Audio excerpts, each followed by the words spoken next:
Hello' everyone, কি খবৰ আপোনালোকৰ? নিশ্চয় আপোনালোক সকলোৰে খবৰ ভাল। পুনৰ আহিলোঁ মোৰ নতুন এটা ভিডিঅ'লৈ আপোনালোকৰ মাজলৈ। ব'লকচোন তেতিয়াহ'লে আপোনাক পলম নকৰি ভিডিঅ'টোৰ মাজলৈ যাওঁ। আজি যিহেতু মহাশিৱৰাত্ৰি পূজা, আজি মই উপস্থিত আছোঁ আমিনগাঁৱৰ মধ্যম খণ্ড আৰু কালিবাৰী অঞ্চলৰ অৰ্জুনতলৰ ডাঙৰ ডাঙৰ শিৱ মন্দিৰ দুটাত। ভাবিলোঁ আপোনালোককো এটা সুন্দৰ পৰিৱেশ, সুন্দৰ শিৱৰাত্ৰিৰ ভিডিঅ' এটা আপোনালোককো আগবঢ়াওঁ। ব'লকচোন তেতিয়াহ'লে আমি ভিডিঅ'টোৰ মাজলৈ যাওঁ। এইফালে আকৌ বন্ধুৰ দোকান দেখিছেনে? দেখিছেনে কি সুন্দৰকৈ সজাই ৰাখিছে, দেখিছেনে? চাকি, তুলসী পাত, ফুল, বেলপাত দেখিছেনে? কি সুন্দৰকৈ থালিবোৰত সজাই ৰাখিছে। এটা সুন্দৰ এটা পৰিৱেশ দেখিছেনে আপোনালোকে?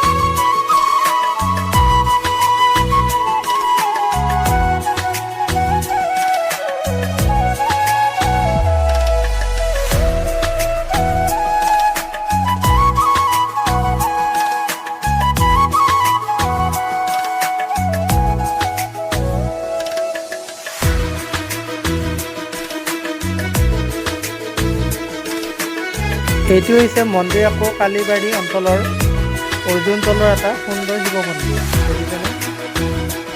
পিছে এই মন্দিৰটোতো শিৱৰাত্ৰি উপলক্ষে ভক্তৰ সমাগম দেখিছেনে? চাওকচোন কি সুন্দৰ এটা পৰিৱেশ। অকণমান দেখুৱাবলৈ চেষ্টা কৰি চাওকচোন। এয়া হৈছে কালিবাৰী অঞ্চলৰ অৰ্জুনতলৰ শিৱ মন্দিৰ।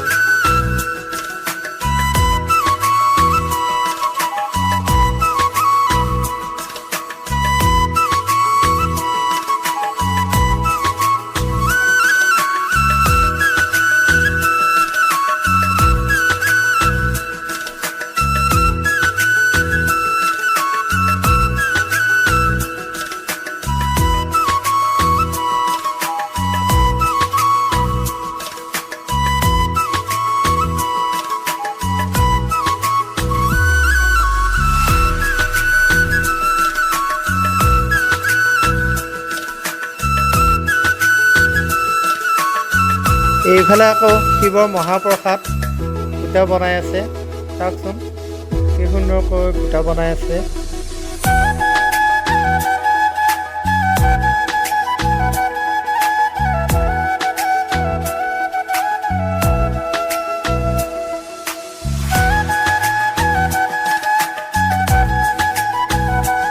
মোৰ ভিডিঅ'টো যদি চাই ভাল লাগিলে লাইক আৰু শ্বেয়াৰ কৰি দিবলৈ একেবাৰে নাপাহৰিব।